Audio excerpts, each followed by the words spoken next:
The words slithered across the white tablecloth like poison. "One more word, Claire, and I swear to God I'll strangle you right here."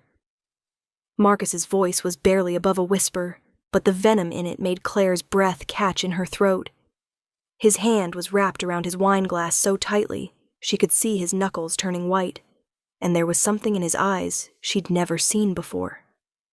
Something dark. Something that made her stomach twist with genuine fear. She'd only asked where he'd been last Tuesday night. A simple question. The kind of question a woman asks her boyfriend of 6 months when she finds lipstick on his collar that isn't her shade. But the way Marcus was looking at her now, you'd think she'd committed an unforgivable sin. "I'm sorry," Claire heard herself say, hating how small her voice sounded. "I didn't mean to upset you, You just can't keep your mouth shut, can you?" Marcus leaned forward, and Claire instinctively pressed herself back against the velvet booth. "This is exactly why no man has ever wanted you long-term. You're exhausting, needy, pathetic." The restaurant was one of those expensive Italian places in downtown Chicago, the kind with dim lighting and soft piano music that was supposed to be romantic. Marcus had insisted on coming here for their 6-month anniversary. Now Claire understood why. In a place like this, where everyone spoke in hushed tones and minded their own business, he could say anything he wanted without causing a scene. Tears burned behind Claire's eyes, but she refused to let them fall. Not here. Not in front of him. She was 32 years old, a perfectly capable accountant with her own apartment and her own life, and she would not cry because some man was being cruel to her, even if that man was someone she'd thought she might be falling in love with. "I think I should go," Claire said quietly, reaching for her purse. Marcus's hand shot across the table and grabbed her wrist. Not hard enough to bruise, but firm enough to freeze her in place. "You're not going anywhere. We ordered the lobster ravioli. It's $150. You're going to sit here, eat your food, and stop embarrassing me." "You're hurting me," Claire whispered. "I'm barely touching you. God, you're so dramatic." That's when she saw him. The waiter had appeared beside their table so quietly, Claire hadn't noticed his approach. He was tall, probably 6'3", with dark hair pushed back from a face that looked like it had been carved from stone. Sharp cheekbones, a strong jaw, and eyes so intensely blue they seemed to see right through you. He wore the standard uniform of the restaurant staff, all black with a white apron. But something about the way he carried himself suggested he didn't really belong in a waiter's uniform. There was an authority in his posture, a controlled power in the way he stood perfectly still, watching Marcus's hand on Claire's wrist with an expression that made the temperature in the room seem to drop 10 degrees. "Is everything all right here?" The waiter's voice was smooth and deep, with the faintest trace of an accent Claire couldn't quite place. Italian, maybe, or something close to it. Marcus released Claire's wrist and plastered on a smile that didn't reach his eyes. "Everything's fine. We're just having a conversation." It didn't look like a conversation. The waiter's gaze hadn't moved from Marcus. "It looked like you were hurting the lady." "I think I know how to handle my own girlfriend, thanks," Marcus said, his voice taking on an edge. "Why don't you go get us some more bread or something? Isn't that your job?" The waiter tilted his head slightly, and something flickered in those blue eyes. Something dangerous. "My job is to make sure everyone in this restaurant has a pleasant evening, and I don't think the lady is having a pleasant evening." Claire's heart was pounding. She should say something, should diffuse this situation before it got worse. But there was something about the way this stranger was looking at Marcus, like he could see exactly what kind of man he was, that made her stay silent. "Look, buddy." Marcus pushed his chair back and stood up, puffing out his chest in a way that would have been comical if the situation wasn't so tense. "I don't know who you think you are, but you need to back off. This is none of your business. When a man threatens a woman in my restaurant, it becomes my business." "Your restaurant?" Marcus laughed, but it sounded forced. "You're a waiter. You don't own anything. Now get lost before I speak to your manager about your attitude." The waiter smiled then, but it wasn't a friendly smile. It was the kind of smile a wolf might give before it struck. "Please do. I'd love to hear that conversation." Something in his tone made Marcus hesitate. Claire watched her boyfriend's face cycle through confusion, then irritation, then something that looked almost like uncertainty. She'd never seen Marcus uncertain about anything. "Come on, Claire, we're leaving." Marcus threw his napkin on the table and grabbed his jacket. This place is a dump anyway.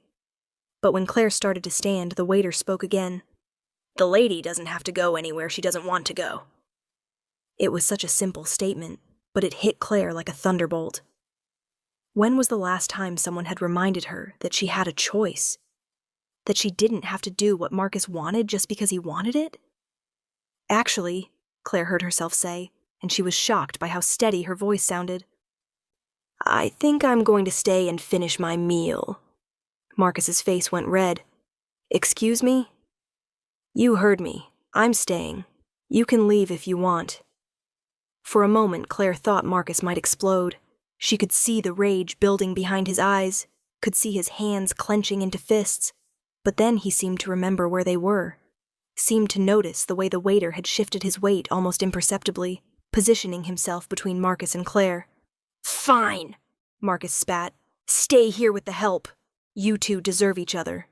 Don't bother calling me when you come to your senses." He stormed out of the restaurant, nearly knocking over a busboy on his way to the door. The moment he was gone, Claire felt like she could breathe again, but her hands were shaking so badly she had to clasp them together in her lap. "Are you all right?" The waiter's voice had changed completely. The dangerous edge was gone, replaced by something gentler. Concerned. "I'm fine," Claire said automatically, then let out a shaky laugh. "Actually, no, I'm not fine. I'm sitting alone in an expensive restaurant after my boyfriend just called me pathetic and stormed out. I'm pretty far from fine." "He's not worth your tears." Claire looked up and found the waiter watching her with an intensity that should have been uncomfortable but somehow wasn't. "I'm not crying." "No, you're not. You're stronger than he deserved." Something about the way he said it made Claire's chest feel tight. She didn't know this man at all, but he'd just stood up for her in a way no one had in longer than she could remember. "Thank you," she said softly, "for what you did. You didn't have to get involved." The waiter pulled out the chair Marcus had vacated and sat down across from her, completely ignoring the fact that he was supposed to be working. "Yes, I did. Men like that. They think they can treat women however they want, because no one calls them out on it. Someone needed to remind him that there are consequences. He's going to complain to your manager. You could get in trouble." That wolf smile appeared again. "I'm not worried about my manager. Still, I don't want you to lose your job because of me. I promise you that's not going to happen." He reached into his apron and pulled out a small card, sliding it across the table to her. "My name is Luca Moretti, and I own this restaurant." Claire picked up the card with trembling fingers. It was heavy stock, expensive, with embossed lettering that read Moretti's, and beneath it, Luca Moretti, proprietor. "You own this place?" Claire looked around at the elegant dining room, the crystal chandeliers, the original artwork on the walls. This wasn't just a restaurant. This was an empire. "Then why were you waiting tables?" "I was filling in for someone who called in sick. I like to stay involved in all aspects of my business." Luca leaned back in his chair, studying her with those impossibly blue eyes. "Besides, if I hadn't been on the floor tonight, I wouldn't have met you." There was something in the way he said it that made Claire's pulse quicken. This was insane. She'd just ended things with Marcus, or rather, Marcus had stormed out on her. And here she was feeling butterflies because a gorgeous restaurant owner was looking at her like she was the only person in the room. "I should probably go," Claire said, even though the last thing she wanted to do was leave. "I don't even know if I can afford the meal Marcus ordered." "You're not paying for anything tonight. It's on the house. I can't accept that." "You can, and you will." Luca's voice was firm, but not unkind. "And you're going to stay and eat the lobster ravioli because it's the best thing on the menu, and you deserve to have something good tonight. Okay?" Claire wanted to argue, but something in Luca's expression told her it would be pointless, so instead she nodded. "Okay." Luca smiled, and this time it reached his eyes. transforming his entire face. He was devastatingly handsome when he smiled like that. Good. Now let me go check on your order, and then if you don't mind, I'd like to join you for dinner, unless you'd prefer to be alone. No, Claire said quickly, then felt her cheeks flush. I mean, I'd like the company, if you're sure you have time. For you. I'll make time. He disappeared into the kitchen, leaving Claire alone with her racing thoughts. This couldn't be real. Things like this didn't happen to people like her. Handsome restaurant owners didn't rescue women from terrible boyfriends and then ask to have dinner with them. This was the plot of a romance novel, not real life. But when Luca returned 20 minutes later with 2 plates of the most delicious-looking pasta Claire had ever seen, she decided that maybe, just maybe, she could let herself believe in romance novels for one night. They talked for hours. Luca told her about growing up in his family's restaurant in Naples, about coming to Chicago 10 years ago with nothing but a dream and a family recipe for marinara sauce. He'd built Moretti's from the ground up, turning it into one of the most sought-after reservations in the city. Claire told him about her job at the accounting firm, about her small apartment in Lincoln Park, about how she'd moved to Chicago from a tiny town in Iowa because she wanted adventure and excitement. She didn't mention that she'd found precious little of either until tonight. So, Marcus, Luca said, swirling wine in his glass, how long were you with him? 6 months, which I know isn't that long, but it felt longer. Does that make sense? Perfect sense. Bad relationships have a way of stretching time. Claire laughed softly. That's exactly it. He wasn't always like he was tonight, though. Or maybe he was, and I just didn't want to see it. He could be charming when he wanted to be. Attentive. But lately, there's been this edge to him. Like he was angry all the time, and I was just a convenient target.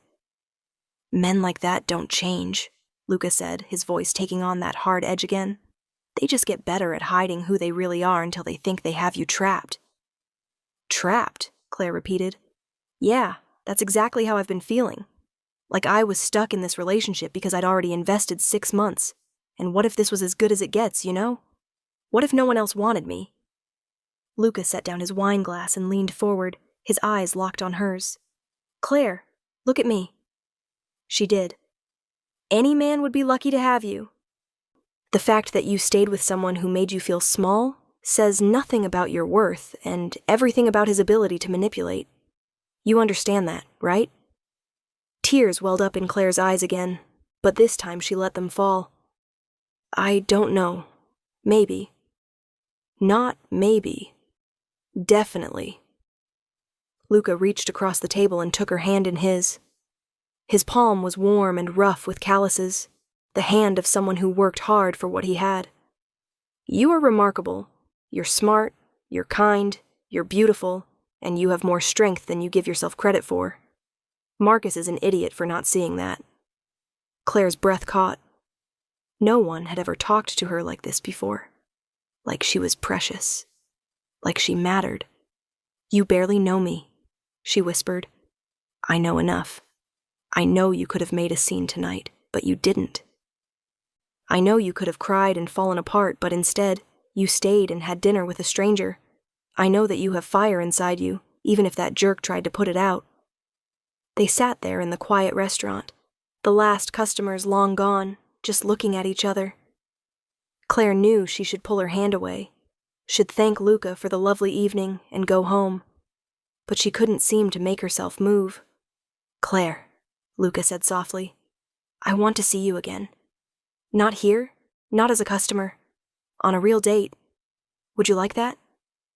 Yes, Claire said without hesitation. I'd like that very much. Luca smiled, and it was like the sun coming out from behind clouds. Good. How about this weekend? I know a little place by the lake. Great coffee, better pastries. We could talk more. That sounds perfect. They exchanged phone numbers, and when Luca walked Claire out to help her get a cab, he pressed a gentle kiss to her cheek that made her skin tingle. Text me when you get home safe, he said. Please. I will. In the cab on the way back to her apartment, Claire couldn't stop smiling. It was crazy. It was too fast. It was everything she'd been told not to do after ending a relationship. But it felt right in a way nothing had felt right in a very long time. She texted Luca when she got home. just like she'd promised. He responded immediately with a simple, "Sweet dreams, Claire," that made her heart flutter. She fell asleep that night, thinking about blue eyes and gentle hands, and the way Luca had looked at Marcus like he was prepared to go to war for a woman he'd just met. The weekend came faster than Claire expected. She changed her outfit 4 times before settling on a simple sundress in pale blue, comfortable flats and her favorite cardigan. Casual but pretty. Effortless, even though it took an hour to achieve. Luca was waiting for her outside the coffee shop when she arrived, and her breath caught at the sight of him.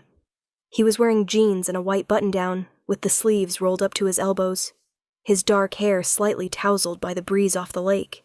He looked relaxed and happy, and so handsome it almost hurt to look at him. "You're here," he said, smiling as she approached. "Did you think I wouldn't come?" "I hoped you would, but I would have understood if you'd changed your mind. After all, I'm just the crazy restaurant owner who inserted himself into your date." Claire laughed. Best insertion ever, if you ask me. They got coffee and pastries and walked along the lakefront, talking about everything and nothing. Luca told her about his family back in Naples, about his grandmother who'd taught him to cook, about his 3 younger sisters who still called him every Sunday without fail. Claire told him about growing up in Iowa, about her parents who'd been so proud when she got the job in Chicago, about the quiet life she'd left behind in search of something more. "Have you found it?" Luca asked. "The something more?" Claire looked at him, at the way the sunlight caught in his dark hair, at the genuine interest in his eyes.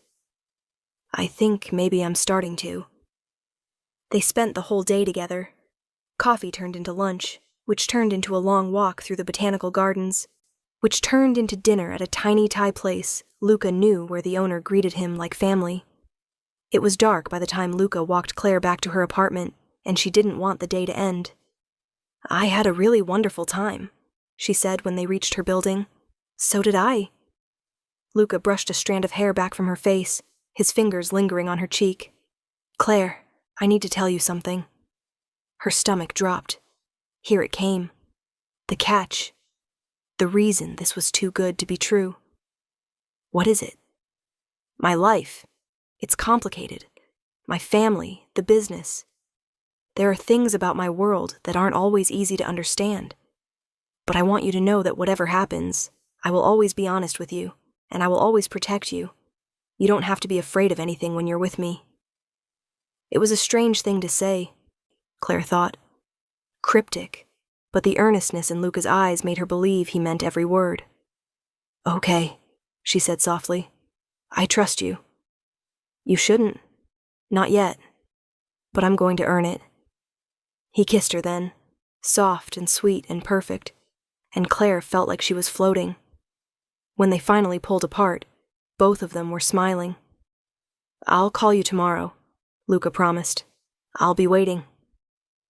The next few weeks were like something out of a dream. Luca called every day, just like he'd promised.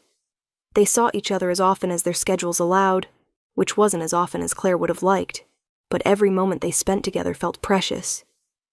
Luca was unlike anyone she'd ever dated. He was attentive without being clingy, protective without being controlling.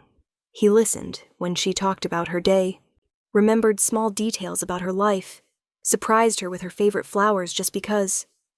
But there was also something mysterious about him. He kept odd hours sometimes, disappeared for meetings he couldn't tell her about, and on more than one occasion, Claire caught glimpses of a harder side to him. The way his expression would go cold when he was on the phone, the way certain people seemed almost afraid of him when they crossed paths on the street. She told herself it didn't matter. Everyone had parts of their life they kept private, right? Then Marcus came back. Claire was leaving work one evening, exhausted after a long day of audit prep, when she saw him leaning against her car in the parking garage. Her stomach clenched. "Marcus, what are you doing here?" "I wanted to talk to you." He pushed off from the car and walked toward her. He looked rough, like he hadn't been sleeping well. "I've been thinking about what happened at the restaurant, and I owe you an apology." "You do," Claire said carefully, keeping her distance, "but I'm not sure I'm ready to hear it." "Claire, please. I was an idiot. I was stressed about work, and I took it out on you, and that was wrong. I miss you. I miss us." "There is no us anymore, Marcus." His expression darkened. "Is this about that waiter? Are you seeing him?" "That's none of your business." "So, you are seeing him?" Marcus laughed bitterly. "I can't believe you'd throw away what we had for some guy who serves pasta for a living." "He owns the restaurant, Marcus.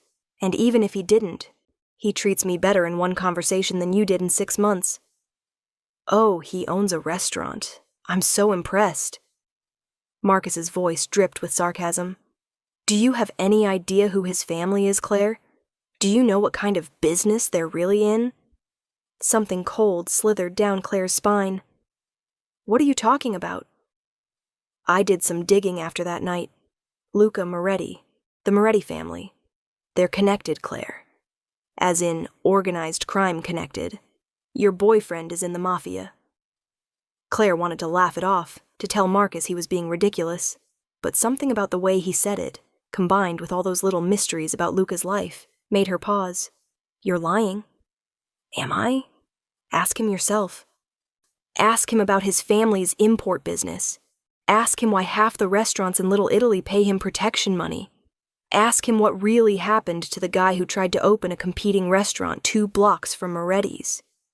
"Get away from me, Marcus." "I'm trying to help you. This guy is dangerous, Claire. He might seem all charming and protective now, but men like that, they're violent. They hurt people. Is that really what you want?" "What I want is for you to leave me alone." Claire's voice shook, but she stood her ground. "We're done, Marcus. We've been done. And whatever Luca is or isn't, it's my choice to make, not yours. Fine. But don't come crying to me when you end up at the bottom of the Chicago River." He stormed off, leaving Claire standing alone in the parking garage, with her heart pounding and her mind racing.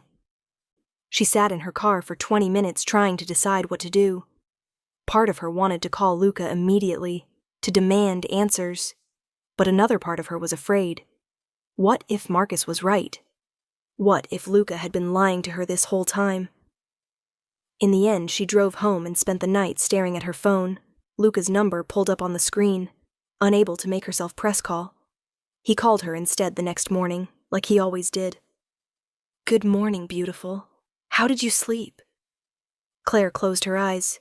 His voice was so warm, so familiar. Could someone who sounded like that really be involved in organized crime? "Luca, I need to ask you something." The warmth in his voice disappeared, replaced by caution. "What's wrong?" "Marcus cornered me last night. He said things about you." "About your family." Silence on the other end of the line. "Luca. What did he say exactly?" "He said your family is in the Mafia.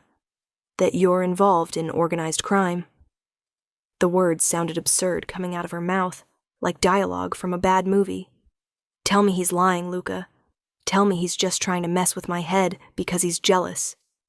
More silence, stretching so long Claire thought the call had dropped. Then quietly, "We need to talk. In person. Can you come to the restaurant? Tonight, after closing?" Claire's heart sank. "Oh, God. It's true, isn't it? Claire, please. Let me explain. This isn't a conversation we should have over the phone. Just tell me yes or no. Is Marcus right about you?" She heard Luca take a deep breath. When he spoke again, his voice was heavy with something that sounded like regret. "It's more complicated than that. But yes, my family has connections to certain organizations, and yes, I'm involved in aspects of the business that aren't entirely legal. But I swear to you, Claire, I have never lied to you about who I am. I just haven't told you everything yet." Claire felt like the floor had dropped out from under her. "I need to think. Please don't shut me out. Give me a chance to explain, to help you understand. Come to the restaurant tonight. Let me tell you the whole truth. I don't know if I can trust you anymore. Then let me earn it back. Please, Claire. I'm asking you to give me one more chance." She wanted to say no, wanted to hang up and block his number and pretend the last few weeks had never happened. But despite everything, despite the fear and the confusion, she still cared about him. Maybe even loved him. "Fine, I'll be there at 10. Thank you. And Claire? I know you're scared, but I promise you, I would never hurt you. You're safe with me. You'll always be safe with me. The restaurant was dark when Claire arrived that night, except for a single table in the back lit by candlelight. Luca was waiting for her, still dressed in his work clothes, looking tired and worried. You came, he said as she approached. I almost didn't. But you did. That means something. Claire sat down across from him, her hands folded tightly in her lap. So talk. Tell me the truth. Luca poured them both wine with steady hands, then sat back in his chair.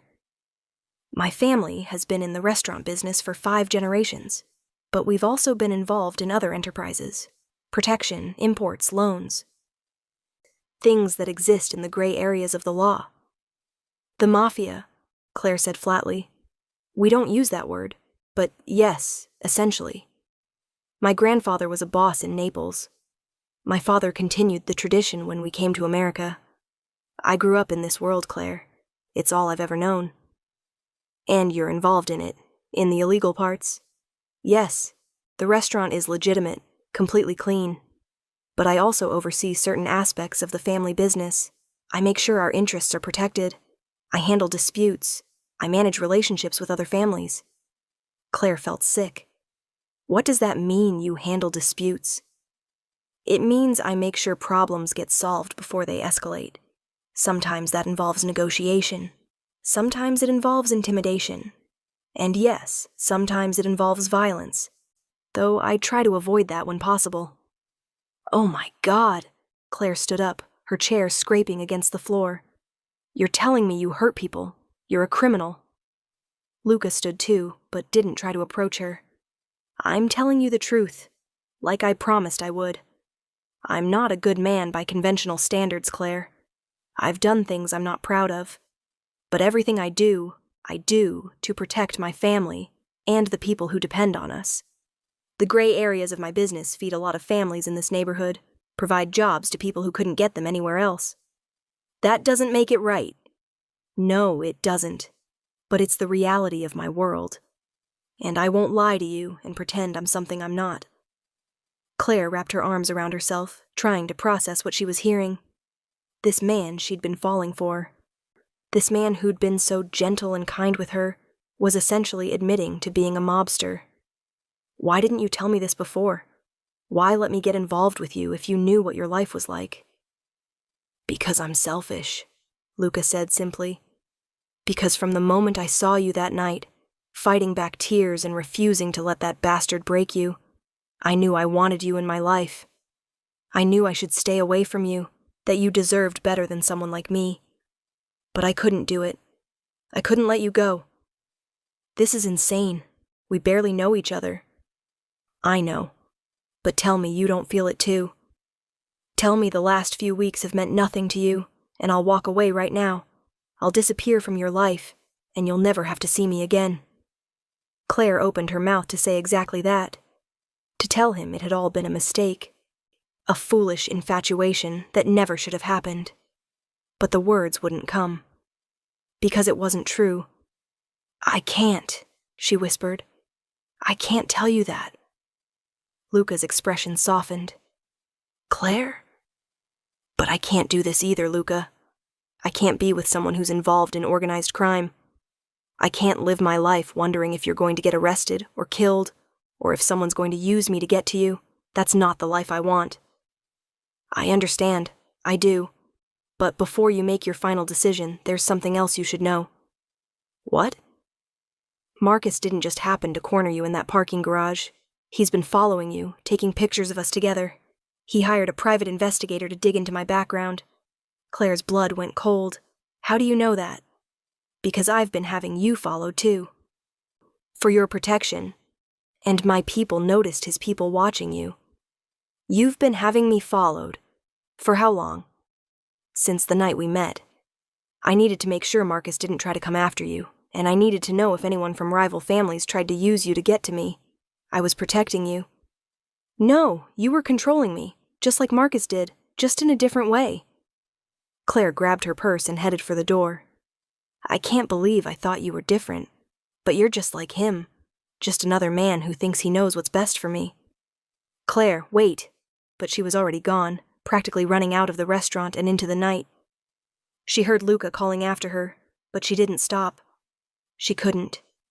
If she stopped, if she turned around and saw the look on his face, she might not have the strength to leave. She made it halfway down the block before the black SUV pulled up beside her. The back door opened, and a man she'd never seen before stepped out.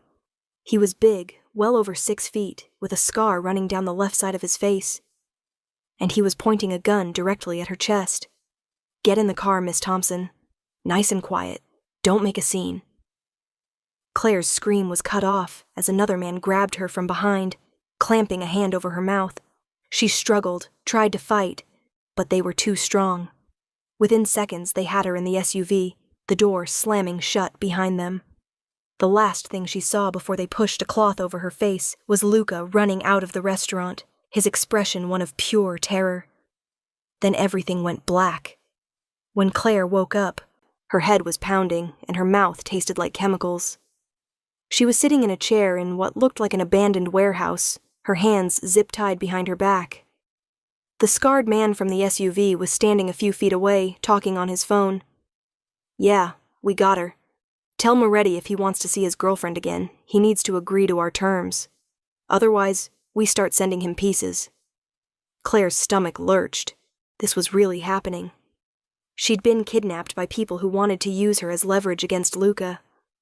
The man hung up and turned to look at her. "You're awake. Good. Maybe we can have some fun while we wait for your boyfriend to stop being stubborn." "Please," Claire's voice came out as a croak. "Please, I'm nobody. Luca and I aren't even together. We only went on a few dates. I'm not worth anything to him." The man laughed. "Nice try, sweetheart. But we've been watching you two. The way he looks at you, you're worth something to him, all right. Question is, how much?" Hours passed. Claire sat in that chair, terrified and alone, except for the 2 men who guarded her. They didn't hurt her, but they made comments that suggested they might, if they got bored enough. She tried not to think about what would happen if Luca didn't come for her. She tried not to think about the fact that part of her desperately wanted him to. Then, just when Claire thought she couldn't take another minute, she heard it. Gunshots, shouting, the sound of breaking glass. Her guards pulled their weapons and ran toward the noise, leaving Claire alone in the room. She struggled against the zip ties, trying desperately to free herself. But they were too tight. More gunshots. Closer now. Then silence. The door to the room burst open, and Luca was there, a gun in his hand and blood on his shirt. Their eyes met across the room, and the expression on his face was one Claire would never forget. Relief and rage and fear all mixed together. "Claire." He was across the room in seconds, cutting through her zip ties with a knife he pulled from his boot. "Are you hurt? Did they touch you?" "I'm okay," Claire said, even though she was shaking so hard she could barely get the words out. "I'm okay, Luca." He pulled her into his arms, holding her so tightly she could barely breathe. She could feel his heart pounding against her chest, could feel the tremor in his hands as he ran them through her hair. "I thought I'd lost you," he said into her hair. "I thought I'd gotten you killed." "How did you find me?" "I have resources. The second they took you, every person in my organization was looking for you. We tracked the SUV, followed it here." He pulled back to look at her face, his hands framing her cheeks. "This is my fault. This is exactly what I was trying to protect you from. And I failed. Luca, those men outside, they'll never hurt anyone again," he said flatly. "And before you ask, no, I don't regret it. They took you. They threatened you. That's a death sentence in my world." Claire should have been horrified, should have pulled away from him and demanded to be taken to the police. But all she could think about was that Luca had come for her. He'd risked everything to save her. "Take me home," she whispered. "Please, Luca, just take me home." He did, sending his men to clean up the warehouse while he drove Claire back to her apartment himself. Neither of them spoke during the drive. What was there to say? When they arrived, Luca walked her to her door. "I'll have men stationed outside your building tonight," he said quietly. "Just in case. And tomorrow I'll arrange for you to leave Chicago if you want. Go somewhere safe, somewhere my world can't touch you." "Is that what you want?" Claire asked, her hand on the doorknob. "For me to leave?" "No, but it's what's best for you. I should never have brought you into this. You were right. I'm just like Marcus, trying to control your life to suit my needs. That's not true, isn't it? I had you followed without your permission. I kept secrets from you. And now you've been kidnapped and traumatized because of me." Claire turned to face him fully. "You also saved my life. You came for me when you didn't have to. You could have let them kill me and saved yourself the trouble. Don't." Luca's voice was harsh. "Don't ever suggest that I would let something happen to you. I would burn this entire city to the ground before I let anyone hurt you." "I know," Claire said softly. "That's the problem, isn't it? You care about me too much, and I care about you too much. Even though I shouldn't. Even though this is completely insane. You should go inside, get some rest. Come with me." Luca shook his head. "That's not a good idea." "I don't want to be alone tonight. Please, Luca, just come inside. We don't have to talk about anything. I just need you here." She could see the war in his eyes, the battle between what he wanted and what he thought was right. Finally, he nodded. They went inside, and Claire made tea. Neither of them drank while Luca sat on her couch, looking completely out of place in her small, cheerful apartment. Eventually, Claire sat down beside him. "Tell me something true," she said.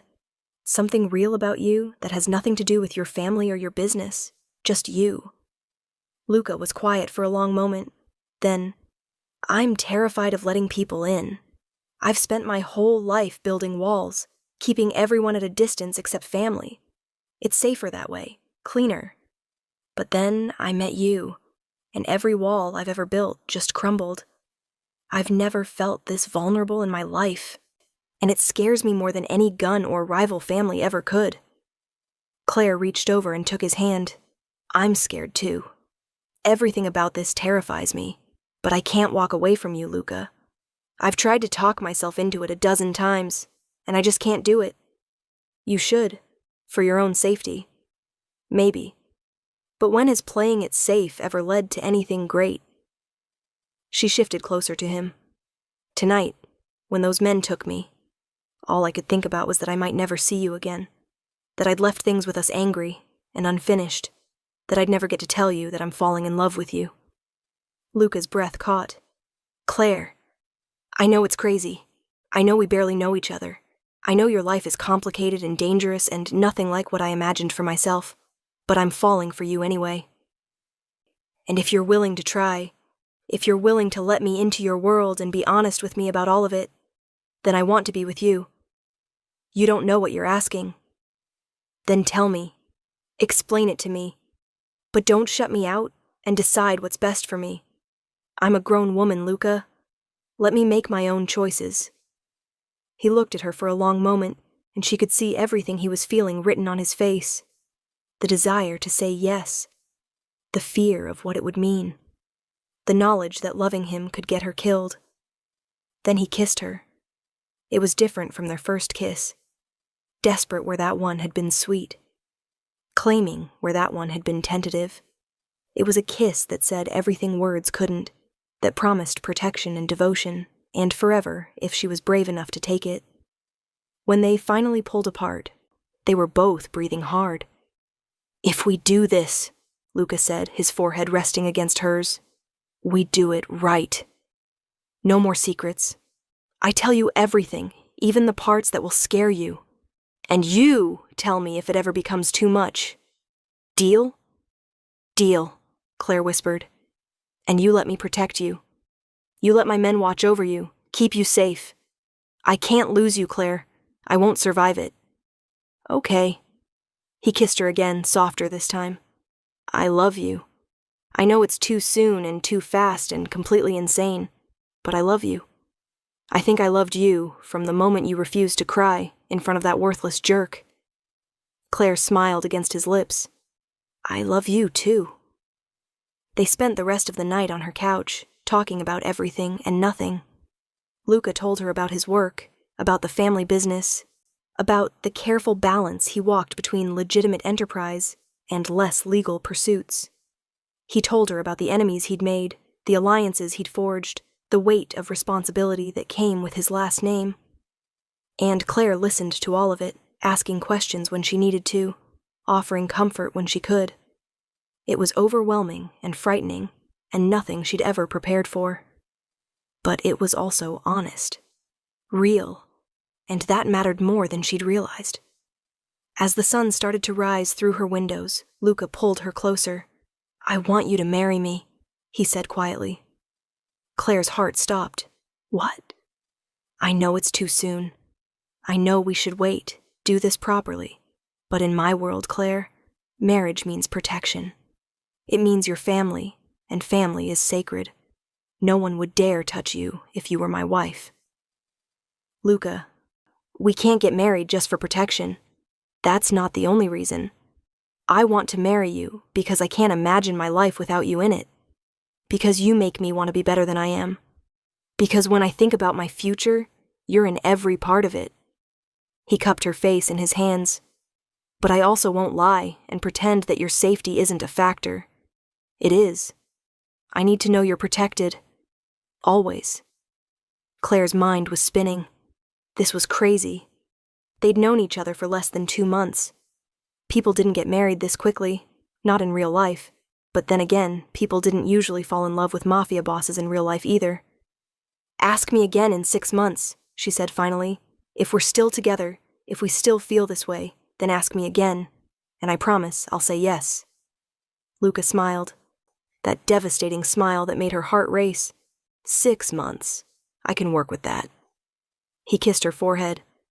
But I'm going to protect you like you're already my wife. That's non-negotiable. I can live with that. The next 6 months were unlike anything Claire could have imagined. Luca kept his promise about honesty, bringing her fully into his world. She met his family, his associates, learned the intricate politics of his organization. It was terrifying and exhilarating all at once. She also learned that loving a man like Luca Moretti meant accepting that danger would always be part of their lives. There were nights he came home with bruised knuckles and wouldn't talk about where he'd been. There were phone calls that made his expression go cold and hard. There were men who looked at her with speculation, wondering if she was a weakness they could exploit. But there was also safety in a way she'd never known before. Luca's protection meant no one dared to bother her, to disrespect her, to make her feel small. His love meant waking up every morning knowing she was cherished, valued, seen. And on the 6-month anniversary of the night he'd saved her from that warehouse, Luca took her back to his restaurant. The same table where they'd had their first real conversation, the same candles, the same wine. But this time, when the meal was finished, Luca got down on one knee. Claire Thompson, he said, pulling out a ring that sparkled in the candlelight. 6 months ago you told me to ask you again, so I'm asking. Will you marry me? Will you be my wife, my partner, my family? Will you let me spend the rest of my life protecting you and loving you and thanking God that Marcus was stupid enough to let you go? Claire laughed through her tears. Yes. Yes, Luca. I'll marry you. He slid the ring onto her finger and kissed her, and the entire restaurant erupted in applause. Only then did Claire realize that all the tables were filled with people she'd come to know over the last 6 months. Luca's family, his men, her co-workers who'd gradually learned about her unusual relationship. And standing in the back, looking uncomfortable but present, were her parents, who'd flown in from Iowa for the surprise. You told my parents? Claire whispered to Luca. I wanted to do this right. Asked for their blessing and everything. And they gave it? Even knowing who you are? I was very persuasive, Luca said with a grin. Plus, your father said anyone who looks at his daughter the way I look at you can't be all bad. Claire threw her arms around his neck and kissed him again, not caring who was watching. That night, after the celebration, after the champagne and the well wishes and the promises of a wedding to rival any Chicago had ever seen, Luca and Claire stood together on the balcony of his penthouse apartment overlooking the city. No regrets? Luca asked, his arms wrapped around her from behind. Not even one, Claire said, leaning back against his chest. Although I do have one question. What's that? Whatever happened to Marcus? Luca's arms tightened around her. Do you really want to know? Claire thought about it. About the man who'd threatened her, belittled her, tried to make her feel worthless. About the night Luca had stood up for her when no one else would. About the choice she'd made to step into a world she didn't fully understand because she loved a man who would quite literally kill for her. No, she said finally. I don't think I do.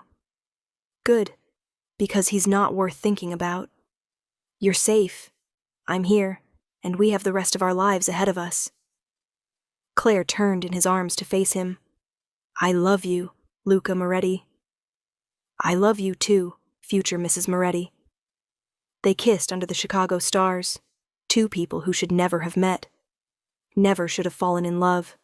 Never should have worked. But somehow, against all odds, they did. And in that moment, with Luca's arms around her and his ring on her finger, and the whole complicated, dangerous, beautiful future stretched out before them, Claire had never been more certain of anything in her life. Sometimes the best things come from the most unexpected places. Sometimes danger and safety are two sides of the same coin. And sometimes love means stepping into the unknown with someone who promises to guard your heart as fiercely as they guard their empire. As Luca would say, in his world, family was everything. And Claire was family now. Forever.